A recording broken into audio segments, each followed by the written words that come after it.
தள்ளுபடி அத்தனை பேரும் அல்லம்படி 6 முதல் 60% வரை ஆடி தள்ளுபடியுடன் super Saravana stores, Chennai, Madurai, Kovai.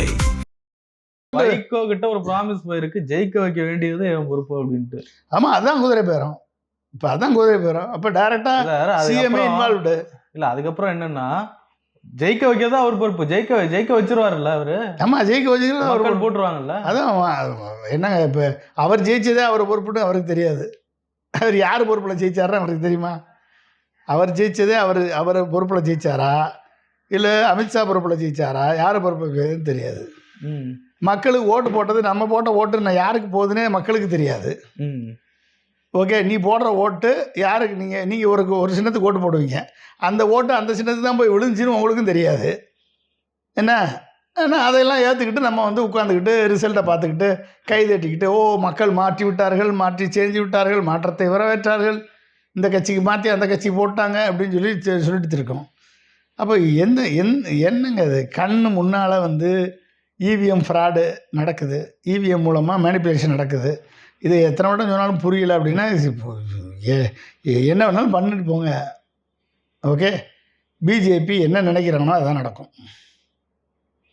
Okay, west பெங்காலில், தமிழ்நாட்டில், கேரளாவில் 3 சீஃப் மினிஸ்டர் காலி பண்ணணும்னு நினச்சாங்க, காலி பண்ணிட்டாங்க.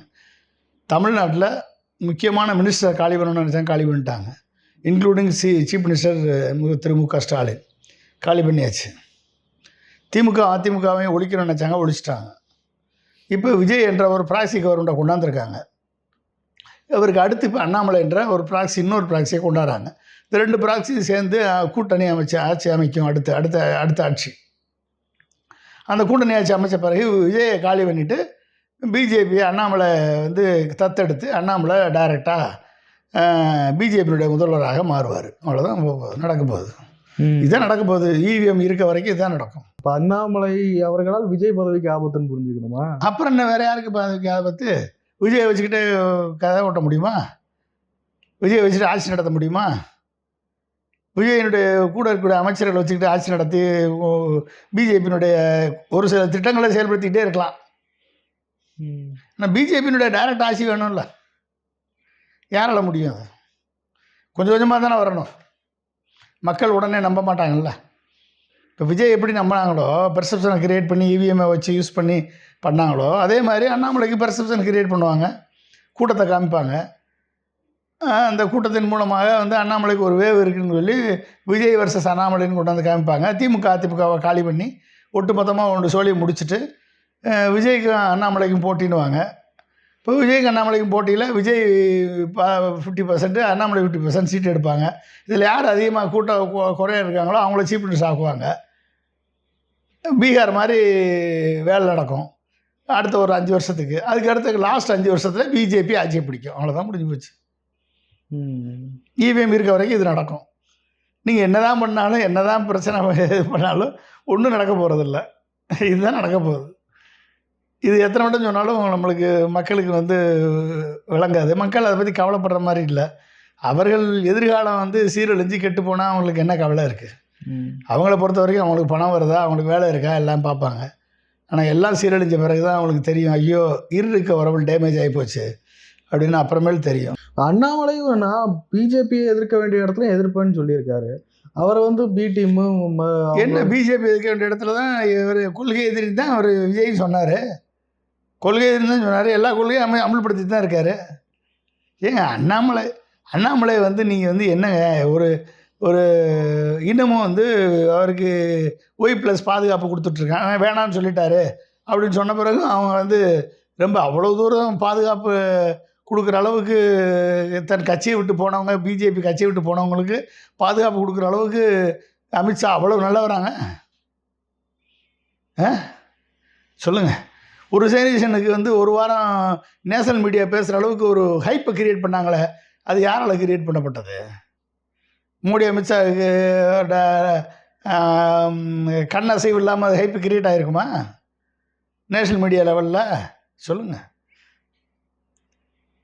எப்படி கிரியேட் ஆகும்? இங்கே வந்தால் இந்துத்துவ கொள்கைக்கு எடுபடாது. முதல்ல ஆட்சியை பிடிக்கணும். அந்த ஆட்சி நம்மளாக இருக்கணும். ஆட்சியை பிடிச்ச பிறகு அப்புறமேல எல்லாத்தையும் நம்ம வந்து இந்துத்துவம்னு சொல்லாமே கொள்கையை நிறைவேற்றணும். அதுக்கு வந்து அண்ணாமலை ஒரு ஒன் ஆஃப் த பிளாட்ஃபார்ம், அவ்வளோதான், வேற என்ன இருக்குது.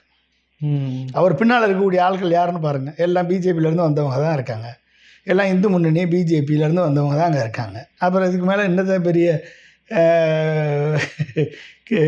கைப்பிடி கண்ணாடி அதிமுக வச்சு தானே பாஜக காலூன்ற முயற்சிக்கும்பாங்க. எது புது பிளானா இருக்கு? அதிமுக எப்பயுமே அதிமுக வச்சு தானே பாஜக காலூன்ற முயற்சிக்கு பண்ணுவாங்க, இது புது பிளானா இருக்கான்னு கேட்குறேன். ஆமாம், எல்லாம் ஒரே பாத்திரம் போய் ஜெயிக்க முடியல அப்படின்னா இன்னொரு பாத்திர டைரக்ஷனை மாத்துறது இல்லையா? ஒரே பாத்திரம் போய் ஜெயிக்க அதிமுக விட்டாங்க, அவ்வளோதான். அதிமுக முடிஞ்சு போச்சு, அதிமுக முடிச்சிட்டாங்க. அதுக்கு வந்து எடப்பாடி பழனிசாமி வந்து அவங்களுக்கு தோதா வந்து ஸ்ட்ராங்காக இருக்கார். அதிமுகவை முடிச்சிட்டாங்க, அதிமுக வந்து காலி பண்ணியாச்சு. இனி அதிமுக பற்றி பேசி பிரயோஜனம் இல்லை. நீ டைரெக்டாக வந்து டிவிகே வர்சஸ் டிஎம்கேன்னு இருந்தது, இனி டிவிகே வர்சஸ் அண்ணாமலைன்னு கொண்டாடுவாங்க, விஜய் வர்சஸ் அண்ணாமலைன்னு கொண்டாடுவாங்க. உதயநிதியை வந்து குடும்ப வாரிசு அப்படின்னு சொல்லி ஈஸியாக அடிக்கிறதுக்கு அவங்க பிளான் பண்ணுவாங்க, பிளான் பண்ணி உதயநிதியை அடிப்பாங்க. ஓகே. ஆனால் திமுக திரும்ப எழும், மீண்டு எழும், திரும்ப வந்து தமிழ்நாட்டினுடைய உரிமைகள் காக்கப்படணும் அப்படின்னா திமுக திராவிட கட்சிகள் அழியக்கூடாது அப்படின்றதான் நம்மளுடைய எண்ணம். அப்போ அதிமுகவும் திமுகவும் அழியக்கூடாது என்பதுதான் நம்மளுடைய நினைப்பு. ஆனால் அதிமுக அழிக்க வேண்டும் என்பது பிஜேபியினுடைய எண்ணம். அப்போ அந்த அழிப்புக்கு காரணமாக திரு விஜயும் திரு அண்ணாமலையும் பயன்படுத்தப்படுவார்கள். இதற்கு பலிகடாக ஆவதற்கு அதிமுக ரெடியாக இருந்துச்சுன்னா பலிகடா ஆவாங்க. விழித்து கொண்டால் பிழைத்து கொள்ளலாம், அவ்வளோதான். அதிமுக திமுக இந்த ரெண்டு கட்சிகளும் ஒன்றிணைந்து செயல்படணும் இந்த காலகட்டத்தில் விஜய் எதிர்க்கிறதுக்கு, அப்படி அதுக்கான கட்டாய அவசியம் இருக்கா?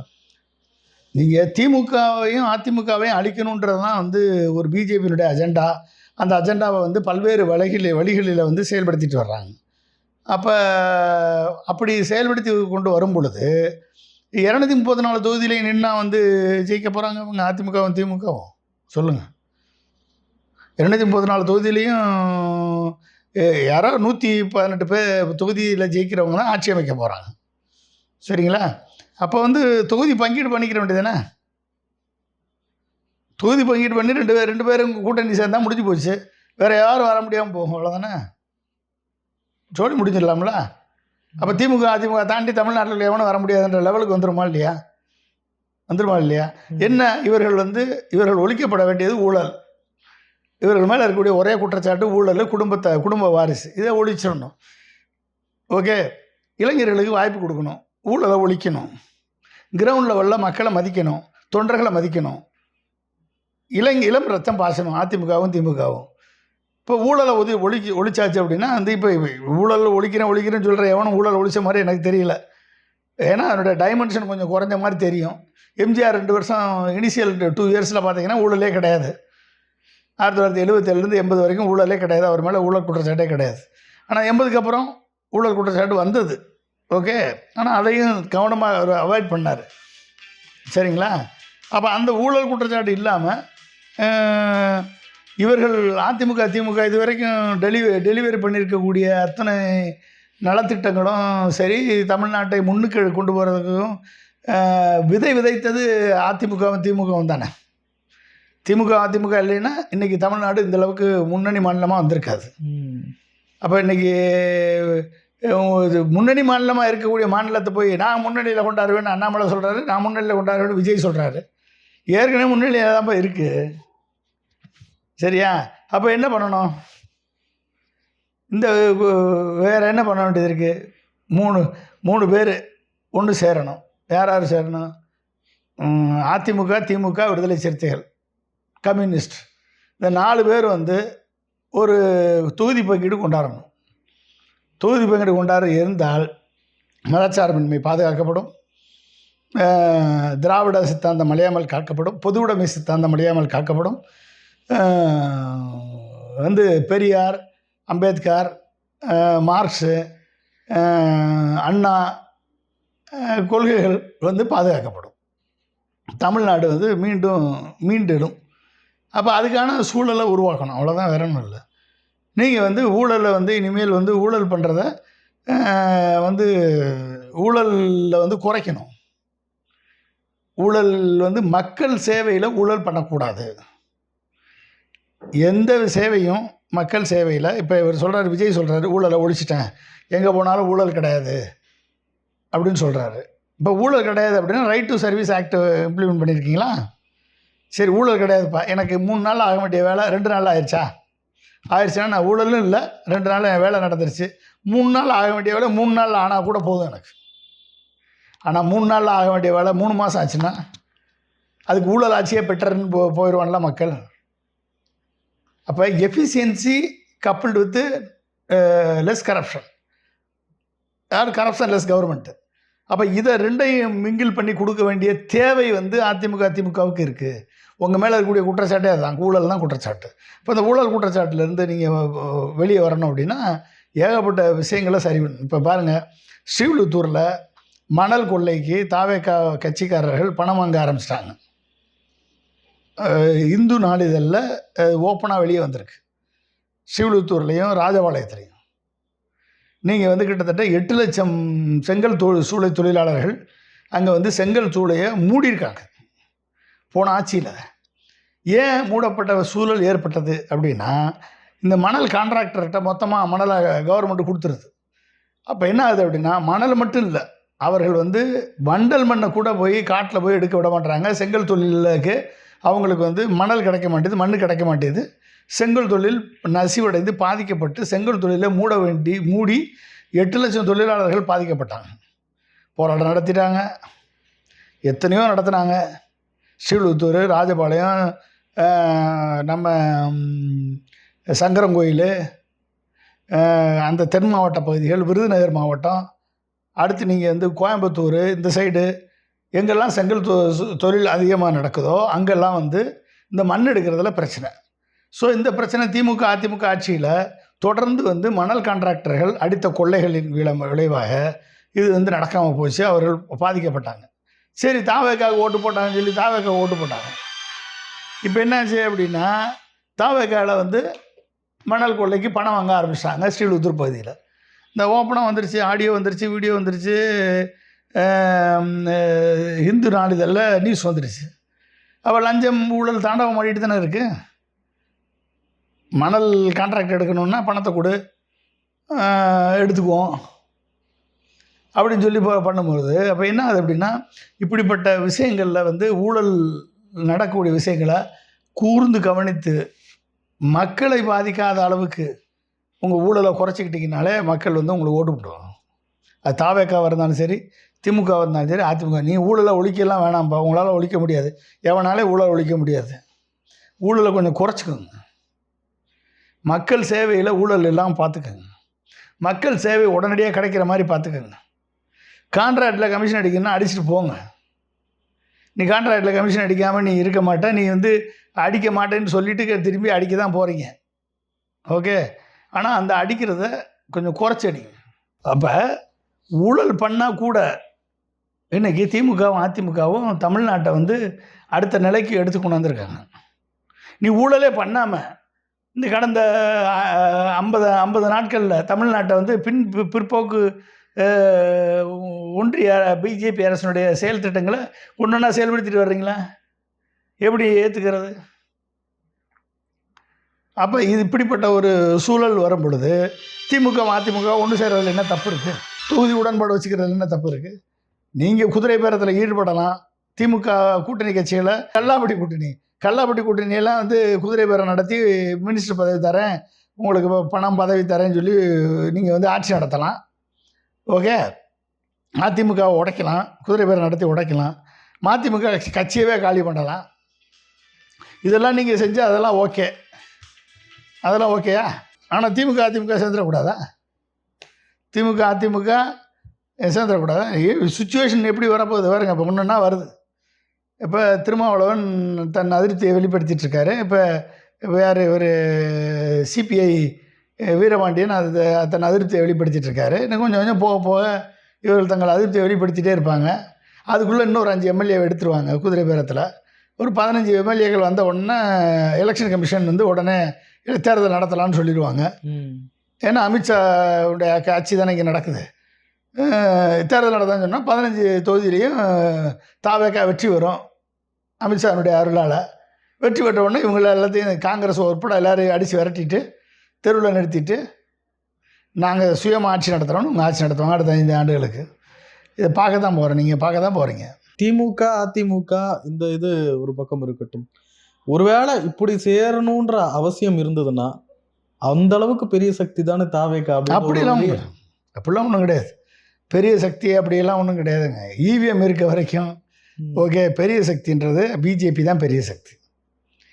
இவிஎம் இருக்க வரைக்கும் பிஜேபி தான் பெரிய சக்தி. நீங்கள் யாரை வேணாலும் என்ன வேணாலும் பண்ணிக்கலாம். ஓகே, ஒரு பெர்செப்ஷனை கிரியேட் பண்ணிங்கன்னா நீங்கள் தான் பெரிய சக்தி. ஓகே, நாளைக்கு அண்ணாமலை 60 சீட்டு வாங்குறாருன்னு வச்சுக்கோங்க, 70 சீட்டு வாங்குறாருன்னு வச்சுக்கோங்க. அண்ணாமலை 70 சீட்டு வாங்குறாரு, டிவிக்கு 50 சீட்டு வாங்குது. அப்போ 120 சீட்டு முடிஞ்சு போச்சா? இல்லை, டிவிக்கு 70 சீட்டு வாங்குது, அண்ணாமலை 50 சீட்டு வாங்குறாரு, 2 பேரும் சேர்ந்தா முடிஞ்சு போச்சா? ஆச்சு. ஓகே, இது நடக்கும். இது நடக்காதுன்னு நீங்கள் நினைக்கிறீங்களா? அப்போ என்ன, திரும்பவும் அதிமுகவும் திமுகவும் எல்லாம் தனித்தனியாக நின்றான். இதெல்லாம் நடக்கிறதுக்கு வாய்ப்பு இருக்குது. இவர் ஒன்று சேர்ந்து நின்றாங்கன்னா கண்டிப்பாக அந்த திருட்டு வேலையை எலெக்ஷன் கமிஷன் பண்ண முடியாது, மக்களை ஏமாற்ற முடியாது. ஓகே, இவங்க ஒன்று சேர்ந்து நின்னாங்க அப்படின்னா எலெக்ஷன் கமிஷனால் அப்போ கிட்டத்தட்ட எவ்வளோ % அதிகமான சப்போர்ட்டு ஏடிஎம்கே டிஎம்கேக்கு இருக்கும், ஏடிஎம்கே டிஎம்கே கூட்டணிக்கு இருக்கும். ஏடிஎம்கே டிஎம்கே கூட்டணி தொகுதி பங்கீடு பண்ணிவிட்டு நிற்க வேண்டியதான். நின்று அடிச்சு தூக்கிட்டு போயிட்டே இருப்பாங்க 234 தொகுதியிலையும். நீ தமிழ்நாட்டுக்குள்ளேயே வர முடியாது. அப்போ நீங்கள் ஒரு பிளான் பண்ணி ஒன்று பண்ணும் பொழுது திமுக அதிமுக ஏன் பண்ணக்கூடாது அப்படின்னு என்ன வரத்தானே செய்யும். திமுக அதிமுக மேலே என்னமோ நான் ஊழலற்ற கட்சிகள் குற்றமற்ற கட்சிகள்லாம் நான் சொல்ல வரலை. ஊழல் இருக்குது, எல்லாமே இருக்குது. ஆனால் அதையும் தாண்டி அவர்கள் மக்களுக்கு நல்லது செஞ்சாங்க. அந்த ஊழலை அவங்க குறைக்கணும், குறைச்சி மக்களை வந்து மதிக்கணும், மக்களை வந்து மக்களோட மக்களாக இருக்கணும், தொண்டர்களை மதிக்கணும், மக்களுக்கு தேவையான குரலில் வந்து ஒரு இடத்துல ஒரு சின்ன குரல் ஒலித்தா கூட அந்த குரலுக்கு மதிப்பு கொடுத்து அதுக்கு பதிலளிக்கணும். 8 லட்சம் செங்கல் தொழிலாளர்கள் போராட்டம் பண்ணுறாங்க, அவங்களுக்கு எந்த சொல்யூஷனுமே கிடையாது. 3000 படித்த அசிஸ்டன்ட் ப்ரொஃபஸர்ஸு, உதவி பேராசிரியர்கள், நான் இன்ஜினியரிங் காலேஜில் இருக்கக்கூடிய இன்ஜினியரிங் கிராஜுவேட்ஸு ப்ரொஃபஸர்ஸு போராட்டம் பண்ணாங்க 1 வருஷம். அவங்க குரலே காதில் கேட்கல. நீங்கள் மாற்றி போட்டான் எல்லா ஓட்டையும். டிஎன்பிஎஸ்சி டெட்டு எக்ஸாம் நடத்தி கிட்டத்தட்ட 10 வருஷமாக வெயிட் பண்ணிகிட்ருக்காங்க ரிசல்ட்டு. அந்த ரிசல்ட்டு அந்த அவங்களுடைய கூக்குரல் உங்கள் காதில் கேட்கல, ஓட்டை மாற்றி போட்டாங்க. புரிஞ்சுட்டிங்களா? இதெல்லாம் வந்து அப்போ என்ன அர்த்தம்? இதெல்லாம் வந்து எச்சரிக்கை மணி. திமுக அதிமுகவுக்கு எச்சரிக்கை மணி. நீ வந்து என்றைக்கு வந்து பாதிக்கப்பட்டவர்கள் குரலை நீங்கள் கேட்க தவறுறீங்களோ, என்றைக்கு பாதிக்கப்பட்டவர்களை நீங்கள் வந்து மதிக்க தவறுகிறீர்களோ, அன்றைக்கு வந்து அது வந்து அந்த ஆட்சிக்கு ஒரு எச்சரிக்கை மணியாக மாறும். அதுக்கான வாய்ப்புகள் வரும் பொழுது மக்கள் மாறுவாங்க. அந்த வாய்ப்பை பயன்படுத்திக்கிறது பிஜேபி பயன்படுத்திக்கிறது. இதை மட்டும் வச்சுக்கிட்டு இவங்க ஜெயிச்சிடுறாங்க, தாவேகா ஜெயிச்சிருச்சு நம்ம சொல்ல வரல. அந்த 15% ஓட்டை வந்து எக்ஸ்ட்ரா ஓட்டை போட வச்சதுனால, இவிஎம் மூலமாக போட வச்சதுனால அவங்க வெற்றி பெற்றாங்க. அவ்வளோதான், வேற ஒன்றும் கிடையாது. ராஜேந்திர பாலாஜி அவர்கள் சொல்கிறார், ஸ்டாலின் அவர்கள் வாயை திறந்து அந்த ஆட்சி கலைஞ்சிரும்ன்றாரு. எதை வச்சு சொல்கிறேன்னு தெரியல. ராஜேந்திர பாலாஜி ஒரு நல்ல ஒரு யதார்த்தமான நபர், ஒரு யதார்த்தவாதி, யதார்த்தத்தை பேசக்கூடிய ஒரு அமைச்சர். அவர் வந்து கிரவுண்ட் லெவல்லேருந்து வந்தவர். அவர் பேசுகிறது உண்மையை, சில நேரங்களில் உண்மையை பேசுவார். அப்படி கோவப்படக்கூடியவராக, அது எப்படி வாயை திறந்து ஆட்சி கலையும்? வாயை மூடினதுனால தான் ஆட்சி இருக்குது. நீங்கள் உங்கள் இஷ்டத்துக்கு சப்போர்ட் பண்ணுங்கள், வெளியேருந்து சப்போர்ட் பண்ணுங்கன்னு சொன்னதுனால தான் ஆட்சி இருக்குது. சப்போர்ட் பண்ணக்கூடாது அப்படின்னு ஒரு கண்டிஷன் போட்டு இவங்களெல்லாம் தன் பக்கம் வச்சுருந்தாருன்னா ஆட்சியாக அமைஞ்சிருக்காத. ஸோ திமுக ஜெயலலிதா இறந்த உடனே திமுக ஆட்சி அமைப்பதற்கான அனைத்து வாய்ப்புகளும் வந்துச்சு. இந்த கொல்லைப்புற வழியாக குதிரை பேரம் நடத்தி நான் ஆட்சி அமைக்க விரும்பலைன்னு சொல்லி ஓப்பனாக டிக்ளேர் பண்ணி நான் மக்களது தீர்ப்பை பெற்று தான் வருவேன்னு சொல்லி வந்தவர் தானே திரு மு க ஸ்டாலின். அப்போ இந்த மாதிரி விஜய் மாதிரி ஜோசப் விஜய் மாதிரி கொல்லைப்புற வழியாக மக்களது மேண்டேட்டை வாங்காமல் கொல்லைப்புற வழியாக குதிரை பேர ஆட்சி நடத்தக்கூடிய ஒரு ஒரு ஒரு தரம் தாழ்ந்த ஒரு மனிதர் கிடையாது திரு மு.க. ஸ்டாலின். அதுதான் அவர் சொல்கிறாரு. அவர் கோபம் வராது, அவர் கோபம் வரக்கூடியவர் கிடையாது. கோபம் வந்திருந்தால் அவர் என்றைக்கோ வேறு மாதிரி இருந்திருப்பார். அவர் கோபம் வரலைன்றது தான் திமுக தொண்டர்களுக்கு கோபம். திரு மு.க. ஸ்டாலின் அவர்கள் கோபம் வர மாட்டேதே, எல்லாரும் இவ்வளோ பெருந்தன்மையாக இருக்காரு அப்படின்றது தான் தொண்டர்களுக்கு கோபம். இந்த மாதிரியெல்லாம் பிரச்சனைகள் நடந்துக்கிட்டு போயிட்டுருக்கு. ஒரு சில முன்னாள் அமைச்சர்கள் சொல்கிறாங்க, ரெடியாக இருங்க, விரைவில் தேர்தல் வர வாய்ப்பு இருக்குன்னு. இன்னும் திமுக இப்படியே பேசிகிட்டு இருக்குது, நல்லதா? ஏன்னு அதாவதுங்க, ஒரு கட்சி மக்களது மேண்டேட்டே இல்லை, 107 பேர் தான் 108 பேர் தான் கிடச்சிருக்கு. 118 பேர் வேணும், முதல்ல மேண்டேட் இருக்கணும்.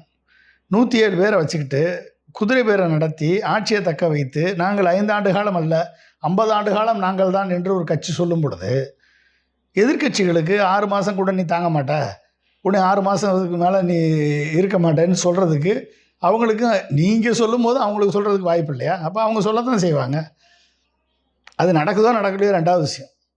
நீங்கள் 50 ஆண்டு காலத்துக்கு நீங்கள் ஆட்சி நடத்திடுவீங்களா? அப்போ கண்ணுக்கிட்ட தூரம் வரை எதிர்க்கட்சி இல்லைன்னு சொல்லிடுவீங்களா? எலெக்ஷன் நின்னா 234 ஜெயிச்சிருவீங்களா நீங்கள்? சொல்லுங்கள். காங்கிரஸை கூட வச்சுட்டு நில்லுங்க. நீங்கள் 2029 எலெக்ஷனில் நீங்கள் ஜெயிக்கிறீங்களா இல்லையான்னு பார்ப்போம். காங்கிரஸை மட்டும் கூட வச்சுக்கிட்டு 2029 எலெக்ஷனில் பாராளுமன்ற தேர்தலில் நீங்கள் நில்லுங்க. நீங்கள் ஜெயிக்கிறீங்களா, 40 சீட்டு ஜெயிக்கிறீங்களா இல்லையான்றதை அமித்ஷா பார்த்துக்குவார். சரியா? அவ்வளோதானே? அப்போ நீங்கள் சொல்லலாம், அப்போ எதுக்கு சொல்ல மாட்டாங்களா? அரசியலில் இதெல்லாம் லாவணி பாடுறது சகஜம்தாங்க.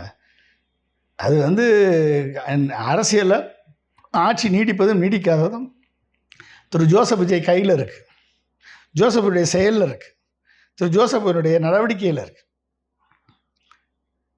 இது மற்றவங்களுடைய நடவடிக்கையில் இல்லை. இடைத்தேர்தல் நடத்தக்கூடாது, இதெல்லாம் பிரச்சனை வழக்கெல்லாம் முடிகிற வரைக்கும் நீதிமன்றம் ஒரு உத்தரவு போட்டிருக்கு. பெரிய சிக்கல் இருக்குது போல் இடைத்தேர்தலில். அது இடைத்தேர்தலில் இன்றைக்கி இது நார்மலாக ஏற்பட்ட வேக்கன்சி இல்லை. இது குதிரை பேரத்தால் ஏற்பட்ட வேக்கன்சி. அப்போ இருக்கும்போதும் அதனால் ஏற்படக்கூடிய தன்மைகளை ஆராய்ந்து அந்த வழக்குகளெல்லாம் முடிச்சு வச்ச பிறகு தான் இடைத்தேர்தல் நடக்கும். 1 வருஷம் ஆகலாம், 2 வருஷம் ஆகலாம், 3 வருஷம் கூட ஆகலாம். அதுக்குள்ளே 2029 செலெக்ஷனே வந்துடலாம், சொல்ல முடியாது. அதனால் ரிசைன் பண்ணி போகிறவங்களுக்கு ஆட்சி கம்ஃபர்டபுளாக போகும். ஆமாம், அது வரலாம், ஆட்சி போயிட்டே இருக்கும். சார், நிறைய விஷயங்களை பகிர்ந்து ரொம்ப நன்றி சார். மிக்க நன்றி.